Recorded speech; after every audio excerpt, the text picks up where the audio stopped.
Welcome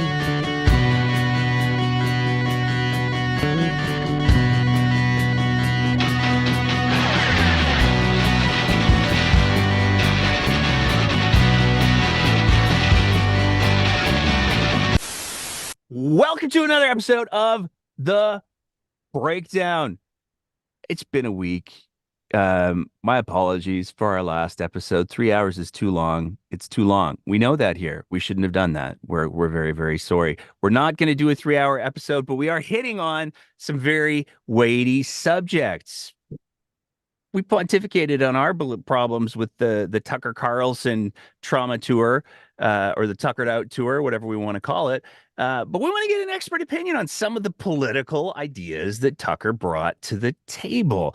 There's also been some interesting developments in Alberta politics, and we want to get an expert opinion on those too. So we are very, very excited to welcome back to the show again, Dr. Duane Bratt. He is a professor at Mount Royal University, and I'm convinced that I graduated from Mount Royal University. I'm going to keep saying that. He's a professor at Mount Royal University. He has written a boatload of books. Most recently, I believe, was the weighty little tome, which he contributed to and edited, Blue Storm. And he's really smart. He says smart things. So welcome to the show, Dr. Bratt. Thanks, Nate. Happy to be here. And when you say it's been a week, you did a show last night. So Yeah, I know. It's been a week since last night. yeah. So to start with, there's been a lot of different perspectives. There's been a lot of different opinions voiced around the Tucker Carlson tour. So before I get into the specific things that I want to hammer down, what is your reaction to the Tucker thing? So before the moment that it was announced, I made clear that I have no issues with Tucker Carlson coming to Calgary. I have no issues with him going to Edmonton. I have no issues with people paying money to see him. Because quite frankly, he is very good at what he does. He is very entertaining. He is funny in a sort of, insult comic type of thing for a certain audience. But he's gifted at this, and he knows his audience. So fine, go for that. Enjoy your 2 hours out and have fun.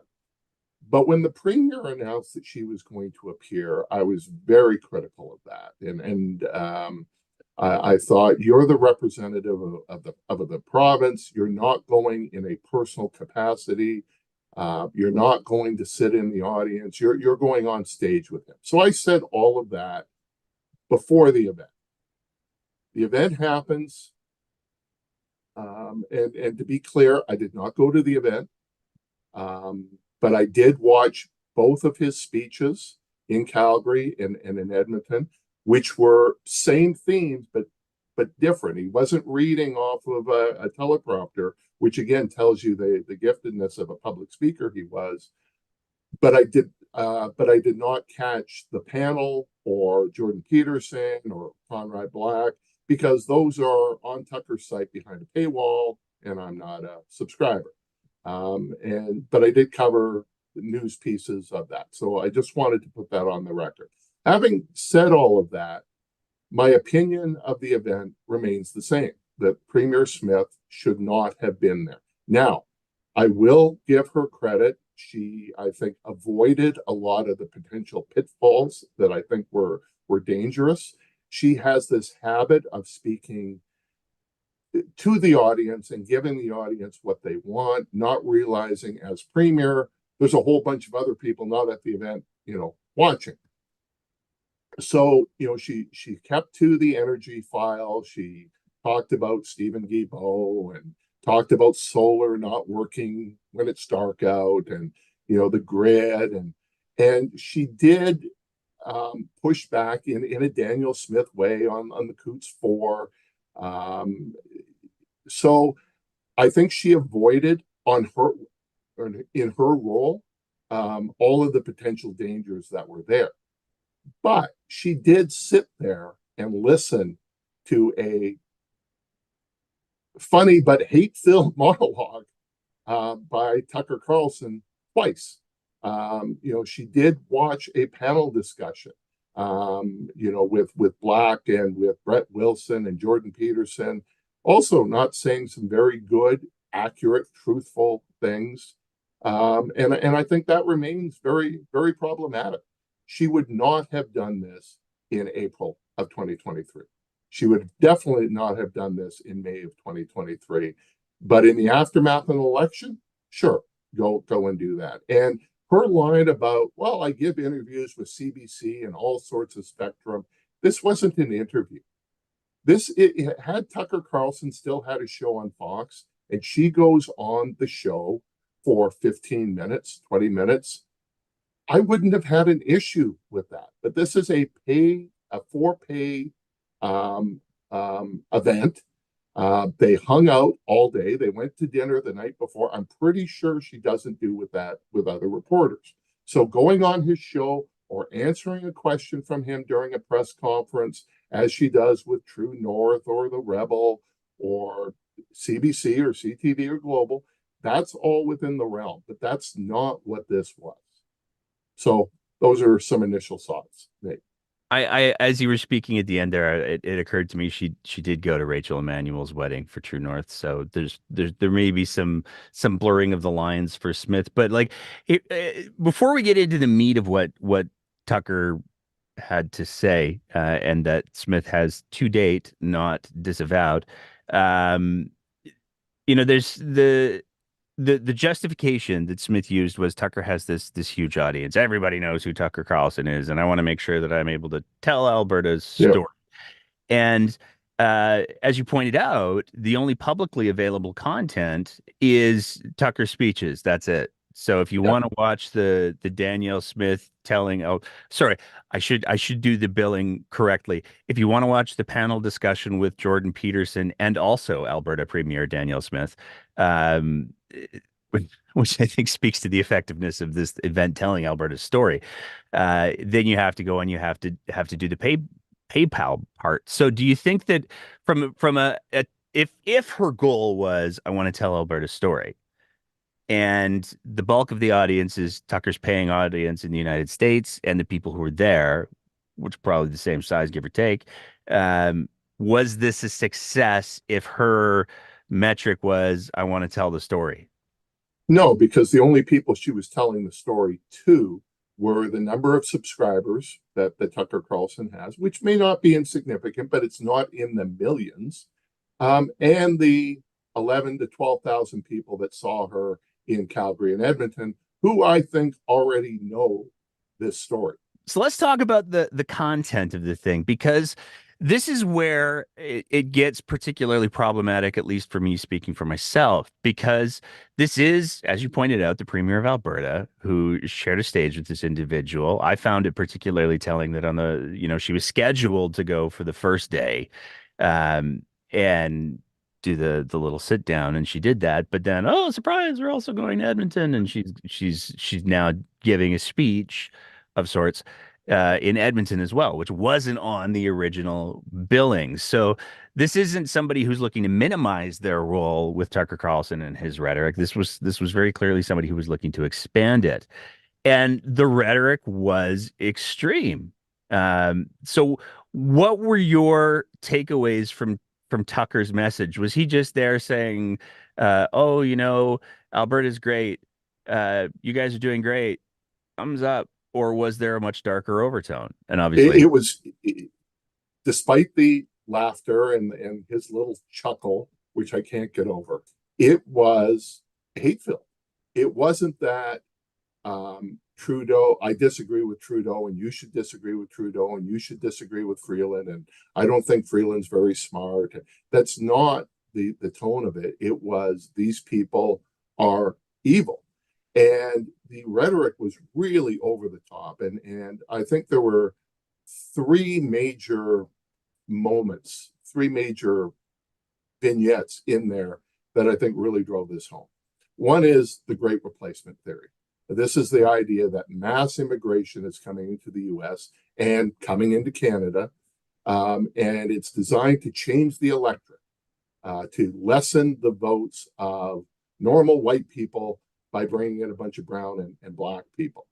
This has been prominent in the US. We're hearing the same thing in Canada from a proportional perspective. And, he says, no, I'm not, this isn't race-based. Don't call me a racist. I would say the same thing if they were coming from New Zealand or from Sweden. Okay. But they're not coming from New Zealand and they're not coming from Sweden. And we know that. And so that is a real problem. So that's problem number one. And there is an ongoing discussion about the rate of immigration. This has been growing over the last couple months as it relates to what is the appropriate number, as it relates to housing, as it relates to healthcare access. And those are reasonable debates to have. Unfortunately, they are now melding in with people who were already opposed to immigration and had nothing to do with the numbers or the healthcare system or jobs or student housing. It was about race. And so we're now seeing those combine. And so, yes, there is greater opposition to immigration now in Canada than there was a year ago, or 10 years ago, or 30 years ago, or 50 years ago. Most of those are about, as I said, some of these economic and societal things. But there was already a pre-existing group that is now pulling on those, but their real rationale is about race. And Tucker made that very clear when he talks about the great replacement theory. Okay, so that was vignette one. Vignette two was this line about British Columbia that the government is giving fentanyl to children. Okay, and there was huge applause and blah, blah, blah. And he's conflating safe supply in BC with giving drugs to children.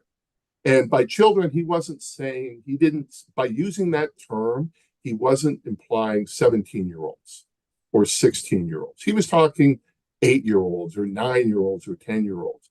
And he wasn't saying that these children have access to safe supply. No, the government is giving it to them, right? Almost, going to the schools and the daycare centers and giving them fentanyl. This has been a political talking point with the UCP, contrasting their drug policy with BC's drug policy.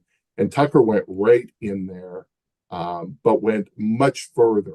You haven't heard Marshall Smith or Danielle Smith say that the BC government is giving children fentanyl. Okay, they oppose it on policy grounds, and again, we can have a legitimate debate about that. But that's near where Carlson went. So that's number two.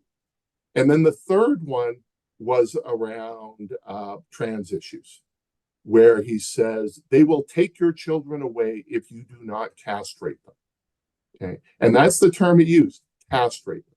It wasn't about, the government may allow pronouns in schools without parental notification, or the government may allow gender affirming surgery for 14-year-olds or 15-year-olds.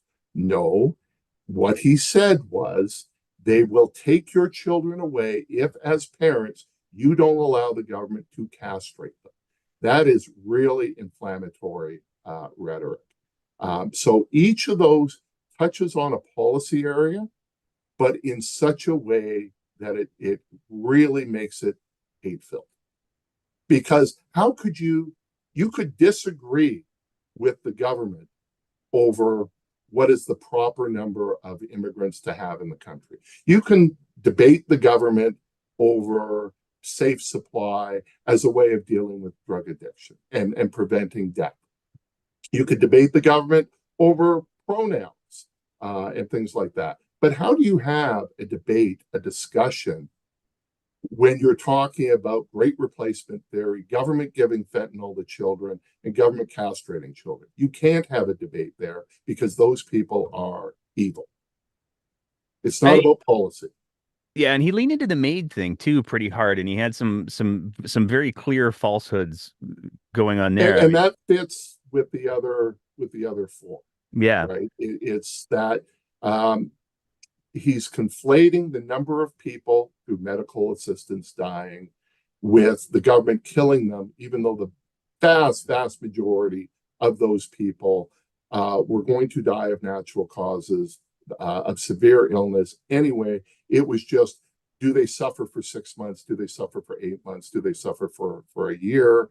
And this discussion about mental health still hasn't been enacted. And again, these are some serious policy areas. There was a reason the government introduced MAID. It was due to a Supreme Court case. We can go back to the Sue Rodriguez case of the early 1990s and all sorts of these issues. But that's not the rhetoric that was being used. I mean, he made the claim that we were doing MAID for kids starting in March too, and that's also just patently false. So, you know, I have a question for you because when you were talking about the Tucker Carlson's, I mean, he had that refrain that he repeated, like, "Oh, you can call me racist, but I'm not racist. I'm just saying these are just facts. These are statistics, Except numbers." when he would do that, he was talking about climate change. Oh, you're a climate change denier. You're a racist. No, you don't have to be a racist to be a climate change denier. Or, what was the other one about trans issues? Oh, you're a racist. No, you're not a racist. You may be a bigot, but you're not a racist. Great replacement theory? Yes, Tucker, you're a racist. The Anglosphere, what is that about? Right? So, yes, I think you can call Tucker Carlson is frequently described as the leader of the white grievance movement, and I think there's a reason for that. The thought experiment that I wanted to kind of go through is like if Tucker wants to say, "Oh no, if they were Swedish or New Zealand, then I still don't think they should come in." It seems to me that he's trying to delineate between racism and supremacy. Because the argument that he's making is that if people come in and dilute the value of the vote, there's some sort of devaluing going on. And that implies that the people who were born in Canada or whatever, I don't know what the requirement is to be a good person in Tucker Carlson's view, nor do I particularly care. But the argument seems to be is that if you were born in Canada, you are somehow a better person. And so it doesn't matter whether or not you're from New Zealand or Sweden or India, you're still Canadian, therefore you're better. And I don't know where the difference is between somebody who is in effect being a supremacist and somebody who is like, can you be a supremacist and not be racist? Because I feel like you can't. No, you can't.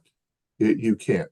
Um, and that's why you get this phrase about, well, you know, I'm proud and I'm black, as James Brown used to sing about. Well, if they can say that, why can't I say I'm white and I'm proud? Well, no, there's a cultural historical reason why you can't say that. So yes, he is a white supremacist. And the stuff about New Zealand and Sweden was a dodge. Okay. And if you look at the history of Canadian immigration, and we've had much higher rates, maybe not in numerical terms, but in percentage terms, in much of our previous history. And I can tell you also, there was discrimination against the Irish and against the Germans and against the Ukrainians when they arrived, even though they would be white. So, he's touching on something that has existed, but by and large, Canada has been supportive of immigration until very recently. But here he's tapping into that dual item that immigration from some countries is good, but immigration from other countries isn't, as a way of giving him the kryptonite on this racist call. One of the justifications that Danielle Smith used, and this was in her speech, was that we have to be able to have civilized debate. We have to be able to welcome all sorts of opposing views. We have to be able to have these conversations about these highly emotional issues. I heard her say that, and then I heard her talk about the left wanting to give fentanyl to kids, and then I heard Tucker Carlson saying that enemies are evil. They're trying to destroy you. They want to kill you. They want to kill your kids. All of your enemies are evil. Um, is there a danger, do you think, in sort of saying, "Hey, we're having civilized discussion. We're all being rational here, but those guys." It's the creation of that other, and historically having the other doesn't go super great. Am I reading that wrong? No, you can't have a debate if you believe the other side is fundamentally evil. And in fact, at one point, Conrad Black actually pushed back on some of this stuff about Chrystia Freeland, right? And Black says, look, she's not stupid. She is politically misguided. And stop calling her a Nazi. That doesn't help the debate at all. And the crowd booed because they want Freeland to be considered a Nazi as opposed to misguided, because misguided means we disagree on this particular issue. We may agree on this issue, but we have honest debate here. But if she's evil, and there's this weird combination about they're dumb and evil and all powerful all at the same time. From a political science perspective, have you ever heard of the difference between masculine and feminine fascism? Not masculine or feminine fascism. Masculine and feminine have been used in other political ways. Masculine issues, feminine issues, but not masculine, feminine feminism. I'm not, or fascism, sorry, masculine, feminine fascism. I'm not sure I'm aware of that. Okay, I hadn't heard of You it can before. have left-wing fascism and right-wing Oh, fascism. 100%. I'm just not sure the masculine or the feminine side. So maybe I need more schooling on this. Um, the other piece that I wanted to touch on, there's a couple other topics that I want to bug you about. The weaponization of children. I mean, one of the big things that Tucker leaned into repeatedly was the notion that they're trying to kill your kids. They're trying to give your kids fentanyl. They're trying Yep. to kill your kids through the MAID program. They're not. Children can't access the MAID program. That's just patently false. But uh, what do you make of that? Because to me, what Tucker did, to speak in the broadest of strokes, to me, it seemed like what he was doing was going, okay, what are the things that people will become the most passionately, emotionally defensive over? I'm going to pick those things, and then I'm going to say, yeah, they're trying to destroy them. They're actively trying to kill them. And that seemed to be precisely what he did. What do you make of that? And like, again, am I reading it wrong or? We are seeing a growing use of protect the children by all sides, but in very different ways. Because in every culture, religion, race, the protection of children is fundamental. You think about should children walk to school on their own? No, they shouldn't because we need to protect the children. Or yes, they should because we need to protect the children, right? So protecting the children is used in all sorts of concepts. But the other is that being called a racist used to be, a big deal. It's not anymore, and it's not because it's been watered down or it's been exaggerated or what have you. So now it's if you want to attack someone, they're a pedophile, right? And so that is where the new insult, the new threat comes from. That there are, you look at the Pizzagate episode, that Hillary Clinton was a pedophile. And, who was on the Epstein plane? And basically, anyone you don't like, you'll put on a piece of paper and post it on the internet and say, this is the manifesto list. So the pedophile, save the children, think of the children, protecting the children, that has become the new line. And all groups are using that. And you're going to see that in the forthcoming days in Alberta over this parental rights issue around transgender and schools and LGBTQ plus communities. And all sides are going to claim that they are protecting the children. Well, you did my pivot for me right there. Oh, That was sorry. fantastic.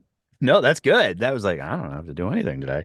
But I do want to talk about the parental rights thing. Danielle Smith did her radio show this Saturday, and the question came up, parental rights, rana.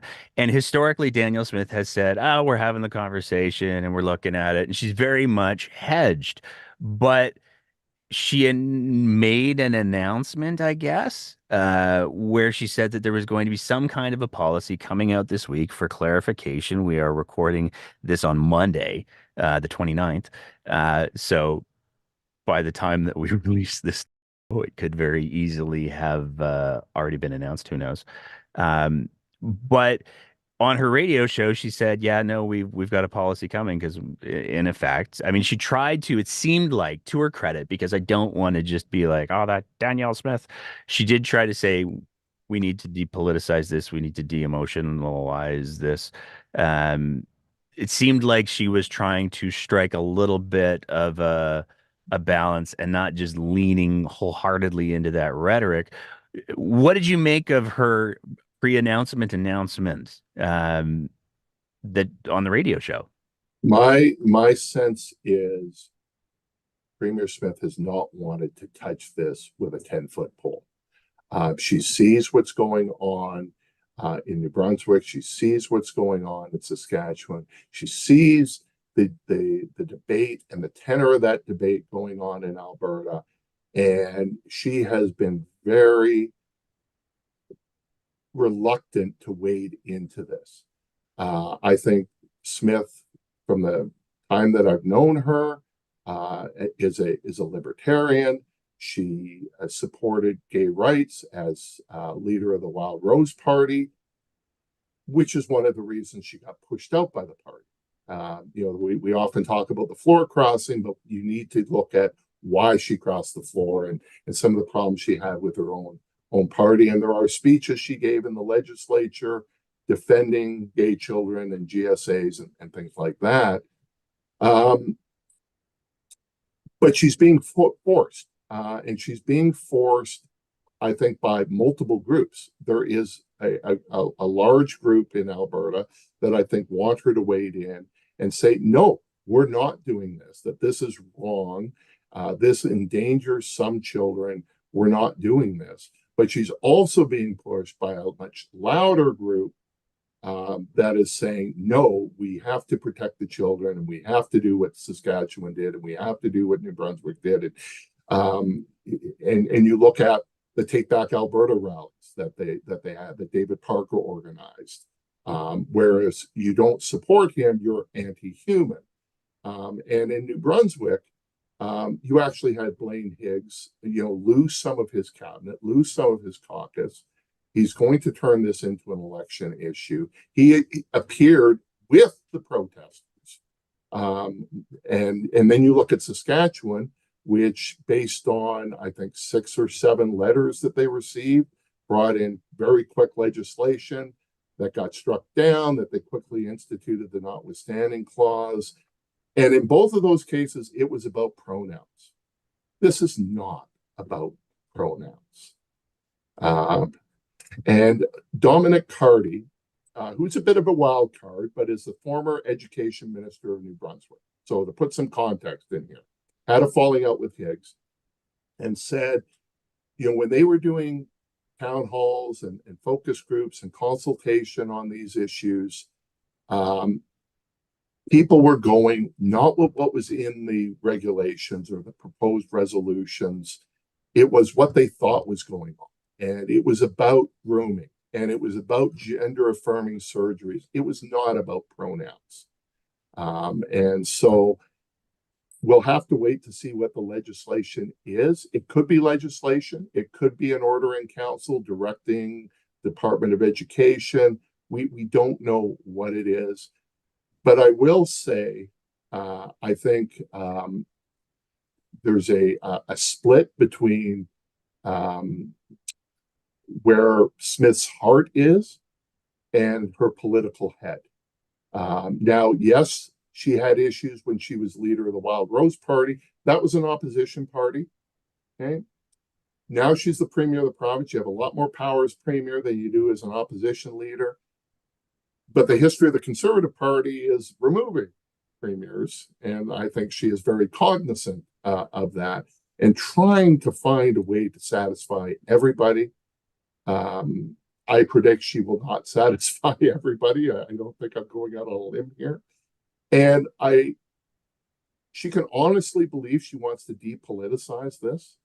It's tough to depoliticize it when you have the language of David Parker and the language of Take Back Alberta and the role that they have within the UCP, controlling, for example, the board, and the language of Tucker Carlson, where Smith was at this past week. He was not talking about balancing children's protection and parental rights. And yes, the vast majority of parents are good people and they want to know, as opposed to those that may endanger their child. Is this about pronouns, or what about if a kid wants to use a nickname or their middle name? It can that only be done with parental notification? Or if they want, some of this language is the same as the language over the gay-straight alliance debate from a decade ago, except on steroids. To review, I mean, we hear the notwithstanding clause getting thrown around regarding a great number of issues. And I know that Dr. Christopher Wells has come out and said, "Oh, if you do this, we will be going to court. We will get it banned, and you will have to invoke the notwithstanding clause." What's the notwithstanding clause? So it's Section 33 of the Charter of Rights, and it allows a temporary suspension of some parts of the Charter, 2 to 7 and 15. So there are things that it doesn't touch on, like the jurisdictional powers between the provinces and the federal government, mobility rights, legal rights, those things it doesn't cover, but others it does. Assembly, freedom of religion, freedom of speech, freedom of association, those sorts of things. For 5 years, and the reason that they chose 5 years was that there would be an election in the meantime. That if you're going to use this, then you will have to go to the voters, and they will determine if you overreached your authority. It was rarely used. It was rarely invoked outside of Quebec, which in the initial periods, because Quebec never signed the Constitution, it still applies to Quebec, but the provincial government of Quebec never signed the Constitution. So they used to attach the notwithstanding clause to every bill in the early days of the PQ government post-charter. Okay? But the real use of it, I think, was in 1988. And this was over a sign law. So Quebec had brought in a sign law that demanded that French be more prominent, it should be larger, a bunch of other French language requirements. And it wasn't aimed at English, it was aimed at all other languages. And there was a Greek restaurant whose menu was in English and Greek and not enough in French. And the courts ruled in favor of the restaurant. And the government brought in the notwithstanding clause to maintain their sign law, language law, right in the midst of the Meech Lake Accord debate, which contributed to the killing of the Meech Lake Accord, in my view. Since that time, we're starting to see it used much more rapidly. So the Ontario government invoked it when they wanted to reduce the number of council seats in Toronto. The courts hadn't even ruled on that, and they invoked the notwithstanding clause. And now we're seeing it with pronouns in Saskatchewan. There were threats in Alberta over same-sex marriage, over the Vreen decision, which was a school teacher, college instructor who was fired for being gay. In the end, the Klein government did not do so, although they threatened to. But it's become a more easy tool to be used, and we hear it all the time. And There you go. I just want to confirm. My understanding was that Klein did use the notwithstanding clause to bar gay marriage. No, not in I was referring to the Vereen decision. Oh, okay. Yeah. Yeah. Yeah. But we did in Alberta use the notwithstanding clause to bar gay Never marriage. really implemented, never really happened. They invoked it, but because marriage is a federal law, you know. And by the way, the federal government has never used this. Well, there you go then. Um, Smith has said that on a number of issues, some of which, as you describe, may or may not be applicable to the notwithstanding clause. It's probably all that American TV that's misled her in regards to what can be notwithstanding claused out and what can't. Um, but do you think that Smith will go that far? I mean, that's something we're going to have to see. Um, the Saskatchewan government did. There remains pushback on the Saskatchewan government for doing so. They say, look at public opinion polls. This is widely supported. That's why we have charter protections for minority rights. I don't know if Smith would go down that road. I do know there would be lots of people who support the UCP, including in her caucus, including in her cabinet, that want to use it, that wish the government used it more often than that. And in fact, would almost dare the judges to overrule whatever policy they're coming up with so that they could use this. Does she use the Sovereignty Act instead? I don't know how that would fit because the Sovereignty Act seems to be more about federal provincial jurisdiction than it is about human rights. Okay. And we simply don't know what powers the Sovereignty Act actually has. And I'm not sure the Premier has because, at various times she goes, it's simply a symbolic statement. One of the interesting implications of this whole conversation, though, and one of our listeners brought this up on our last live show, and I was like, oh, that's spicy. Is if you take a look at the vast majority of kids who would be likely to be affected if this ruling came down from the provincial government, if they said we're going to do an order in council and now schools have to XYZ, the vast majority of kids are going to be the pubescent kids, the teen kids. And there's going to be presumably a healthy number of them who, if this policy was enacted, would go, yeah, I'm not sure how I feel about that. I don't think I like that. And at the same time, we have us this leadership race. And the buy-in age for an NDP membership is 14.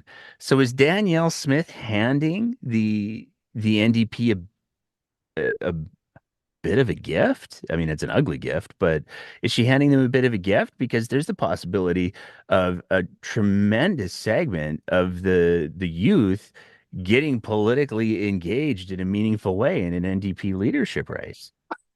I don't see the connection between the two. Okay. Um, quite frankly, I don't think that's what's driving this. And most political parties encourage teens to join. All parties do, because they want to get them and keep them active for the rest of their life. So while there's a great fight over should the voting age be dropped from 18, most parties have it at 16 or 14 for a variety of reasons. So I don't think that's the case. But it is interesting what the response is going to be if this is brought forward amongst sort of 14, 15-year-olds. Do they just not reach out and now they keep this within themselves? So they're fearful of going to their parents, whether that's a legitimate fear or just the fear that you've got, the fear of the unknown. Do you keep it inside of you? I'm not sure this is helpful for anybody. And then you've got a second group of actors here, which are the teachers. do they disclose this in violation of whatever policy is coming forward? I don't know how this will play itself out. And apparently the teachers don't know either, because as much as Danielle Smith said that she'd consulted very broadly, the list of stakeholders in this issue, we saw Jason Schelling come out. We saw Yeah. the ATA issue a statement. We've seen multiple LGBTQ2S plus organizations say, yeah, this is news to us. Um, And to say, as some have already done so, of course they didn't have to consult with the teachers. This is about children and parents, but the teachers are on the front lines. The teachers are the ones who are going to have to implement this policy.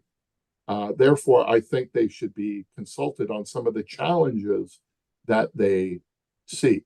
I had a question on tokenism, but I'll leave that be, because I mean we have seen a sum total of two people step up on social media and say, "Oh no, I talked to Smith about it," and they are longtime Smith supporters, and it's, I don't know. That's not consultation. That's talking to people, but that's not consultation. Consultation is an actual official process, not, having a chat at a cocktail party or asking, Jordan Peterson what he thinks. I mean, if I remember correctly, yesterday, Catherine Gurkowski, who's an amazing journalist in the Alberta politics sphere, she did a Yeah. look of all of the active public consultations, and guess what wasn't on there? So do with that which will. But I want to ask you as well, because I do want to be respectful of your time. Uh, we got us an NDP leadership race. Yes. We got us some rules. Now we have official rules, not draft rules. We We have got dates and official rules. everything. What are your thoughts? So there's several things. One, it's very quick. This is going to wrap up by June. Membership sales closed in April. And yes, that's a similar timeline that what the UCP used last time, except they were the government at the time with a leader that the party did not want. Therefore, I think it behooved them to move quickly. The NDP didn't need to move quickly, but it seems like by having it wrapped up in June, they want to do two things. One is get this done as soon as possible, get a new leader in place as soon as possible, and that they can use the barbecue circuit this coming summer to have the new leader go out to a wider circle of people than a campaign process. Okay, so that's one thing that we know. The second thing we know is the entry fee, when you add up all of the costs, is around $60,000, which is about a third of what the UCP is. I think it's a significant amount of money, not as big as the UCP, but this is a social democratic progressive party, and this keeps it more access. The other interesting rule is to be a leadership candidate, you have to have signatures from all the different regions of Alberta, which is the same as what the UCP had, to be able to say, you've got support in your nomination papers from Calgary, Northern Alberta, and Edmonton, but also that you have, I think it's 20 signatures from LGBTQ community. And I think that's a direct outreach. What is interesting is that there's nothing race-based or even Indigenous reconciliation, but there is on sexual orientation. Okay. That you did not see in other parties' leadership races. So that's a bit of a distinction. I don't think that's a heavy bar. Quite frankly, if you can't get 20 signatures, you're not a real leadership candidate.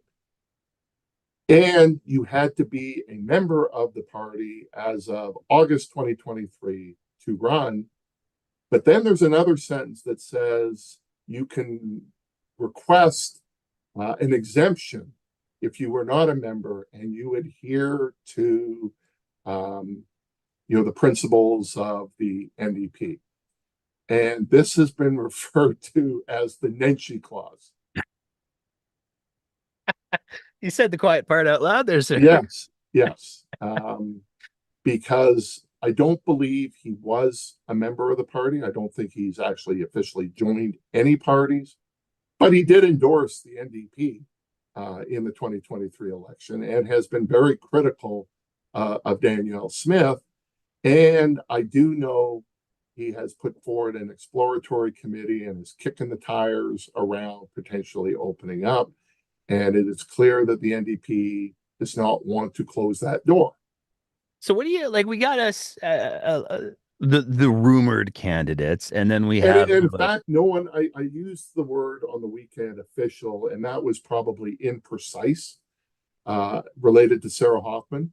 Sarah Hoffman put out a tweet, which I think was pretty obvious that she's running, but she never oh, said that she was running. She just said that she, in the aftermath of the rules decision, I'm resigning as deputy leader and critic and blah, blah, blah. But she never actually said, I'm running for the leadership. So she is either running for the leadership or she's leaving the party because otherwise, why would you? I mean, yeah. I wonder what And it then could we be. have Kathleen Ganley's video, which predates Notley's announcement, which was, hey, I'm Kathleen Ganley, happy to meet you. I'm from Calgary. I no longer wear glasses. This is what I believe, which again is as running as not running. So who do you have on your list? Because like so far, uh, Ganley has done her video Yeah. that this is who I am. I need to introduce myself to you. She hasn't said she's running. She hasn't said she's not running. Although we did get our fun little DM a couple of days ago that seemed to have, at the very least, confirmed the existence of an exploratory committee. We've got rumors about Rocky Pancioli. Yeah. Those are circulating. Sarah Hoffman quit all of her roles because, as she put it, she's either running or quitting the party. We have David Shepard's name has been mentioned. There are obviously the rumors that are circulating around former mayor of Calgary, Naheed Nenshi. Um, and then some people, I don't buy this one personally, but some people are saying that Lukaszuk, I can't see Lukaszuk getting in. No, no, That no, that to no, I me can't. is I think he's having more fun doing what he's doing. That why throw it in? And he would not win. no. Um, a guy like Nenshi is only going to enter if he feels he's got a real shot at winning this race. I also forgot to mention, because one of the other names that circulated is Gil McGowan. One of the other rule changes that they made is that it's a one member, one vote system, which you would think, well, yeah. Well, that's not in the NDP constitution. The NDP constitution actually gives unions up to 25% of the votes in a leadership race. Between 0 and 25, and the rules committee decided 0. And I think that's an appropriate way. I think if they allowed the unions to carry 25% of the vote, that this would be a cudgel that would be bashed over their head over and over and over again until the end of time. What they did in the past, nobody cared about, so it doesn't matter. This is similar to what Tony Blair did in removing union power with the British Labour Party. So I think that's an important thing. That doesn't mean the unions aren't going to play a role here. They still have organizational strength, but they don't have voting strength. And we'll have to see. I mean, whether Gil puts his hat in the ring. He's been rumored to be a candidate multiple times with both the federal and the provincial NDP.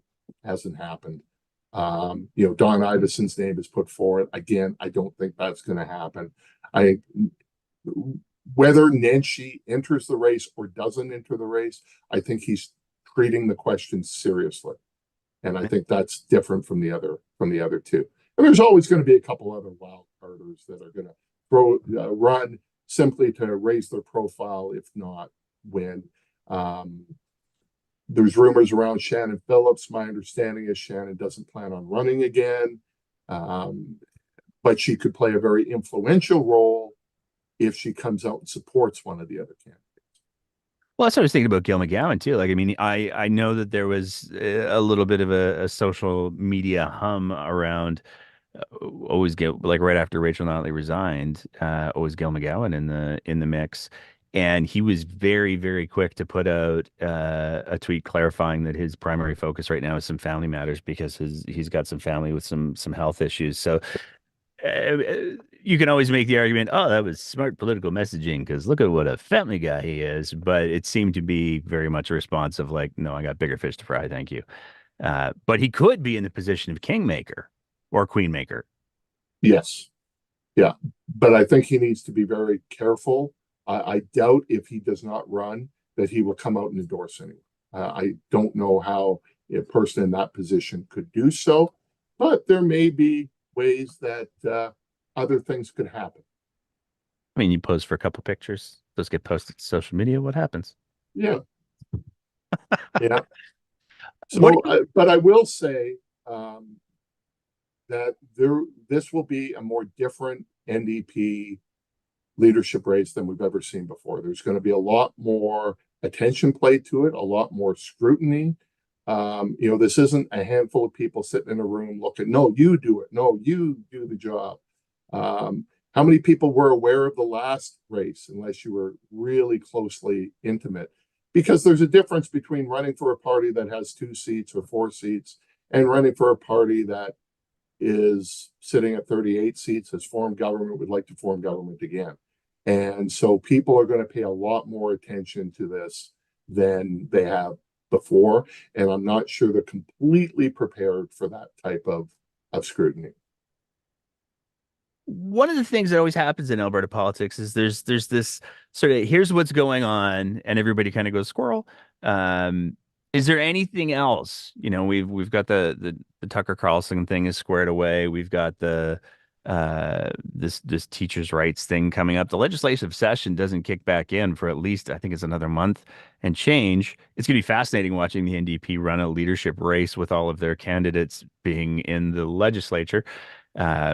But what else are you watching for in the coming weeks? We've got the budget, and I think that's always the big piece of the winter session. But it's not going to be a normal budget because the biggest, most important, number one promise that the UCP made during the campaign, they made it on day one, was a major tax cut for those below $60,000. And they are wavering on that. They're wavering a lot on that. So does that happen as part of the budget? And how do they justify if they don't go forward? Yeah, I mean Smith. I have it in my head that Smith has said, "Oh, when Kenny was doing the tax cuts, he had to do it over several years. So if we're gonna do these tax cuts, we'll have to phase it in over several years too. So just be patient." It seems like she's already sort That's of not soft what was pedaling. stated on day one of the campaign. I mean, we were also told nobody was going to touch the pension. You think anything's going to happen with that? Actually, before I let you go, what's your pension predictions? It's just going to fade away.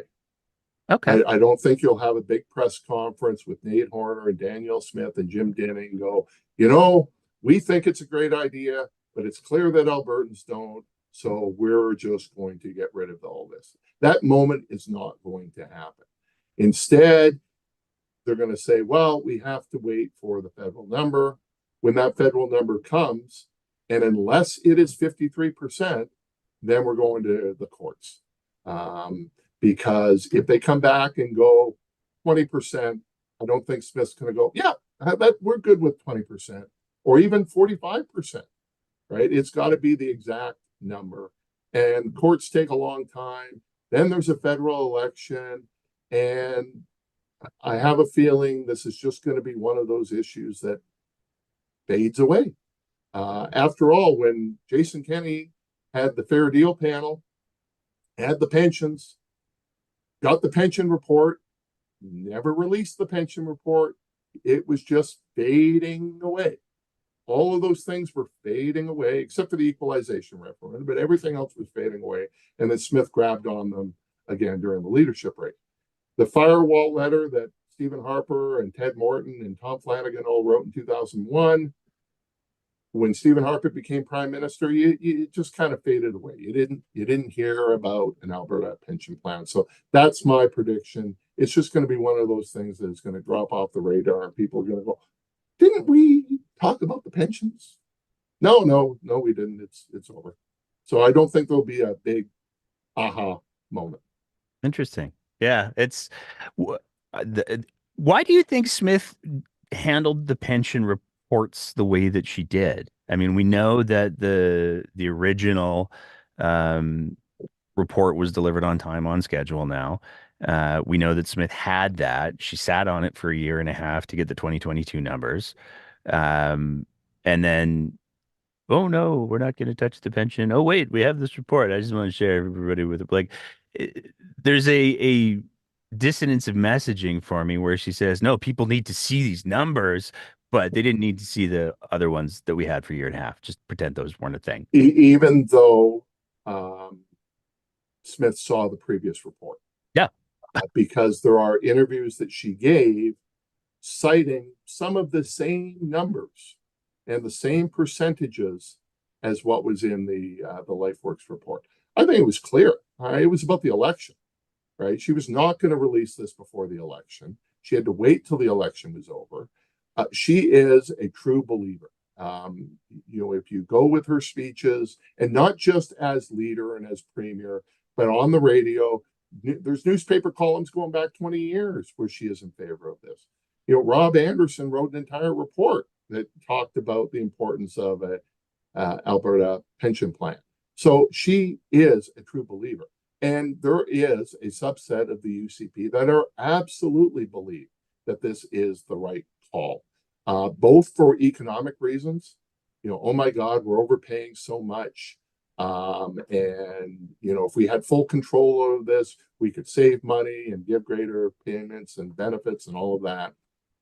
And then there's another group that sees it as that they can weaponize this against the federal government and other provincial governments. I will say I've been very impressed with the message discipline out of Smith and her cabinet. They have not raised that second issue at all. Now, they did prior to releasing the report, but they have not done so since. But their supporters clearly do. And if you listen to any of the town halls, it didn't take too many callers to go, we need to do this because they're stopping pipelines, or Trudeau's bringing in the carbon tax. Blaine Higgs, Premier New Brunswick, said, we don't want Alberta to leave the pension plan, and was asked, well, what should the government do? And he said, get rid of the carbon tax, right? So the surrogates are doing that, but Smith has been very disciplined on this point. So I think it is clear they released the report because they believe in it. They think it would change minds, you combine this eye-popping number with a public panel, with an advertising campaign, that it would go from 25% to 30% support to 50 to 60% support. So I think that's why they released the report. And they didn't replace it before the election because it's unpopular. It's always been unpopular. No matter what the number is, it's unpopular. And in fact, I think by having such a number that just doesn't match the smell test, that it's put disrepute into the rest of the argument. Bring it back to where we started before I let you go. Do you think that Danielle Smith should disavow Tucker Carlson's great replacement theory, given that she shared a stage with him? She won't. I Well, mean, I know that, but she knew about that beforehand. She probably had a pretty good idea what he was going to say beforehand. She sat through it. She had several days since then. She's not going to do that. And even if she did, I don't think it would be very credible. Had okay. she come out on stage and said, we can have this discussion about immigration, but it's not helpful, Tucker, to call it the great replacement theory. So it's Okay. not going to happen. There we go. Dr. Bratt, I want to say thank you so much for taking the time to have this chat again today. Is there anything else that you want to throw out into the ether before I let you go? I don't think so. I don't think so. Well, that's a sign of a fulsome conversation, I would say. Or I'm looking at the clock and realizing I have class in 15 minutes. And There you go. I'll let you go so you can grab a coffee before class. Thank you so much for taking the time to chat tonight. okay. Thanks, All right. Nate. Bye-bye. But As always, if you appreciate the kind of content that we're trying to produce here at The Breakdown, we would love it if you swung by our Patreon page at www.patreon.com/thebreakdownab and signed up for a small monthly sponsorship of the work that we're trying to do here. It is because of the support that we receive from our Patreon sponsors that we're able to continually up our game, and it is tremendously appreciated. So I want to throw a big thank you out to them, and you can go ahead and visit that website and join and support us as well, because we need all the help we can get. Thank you so much for your attention. Thank you so much for listening and being part of these important conversations. And we will see you next time on The Breakdown.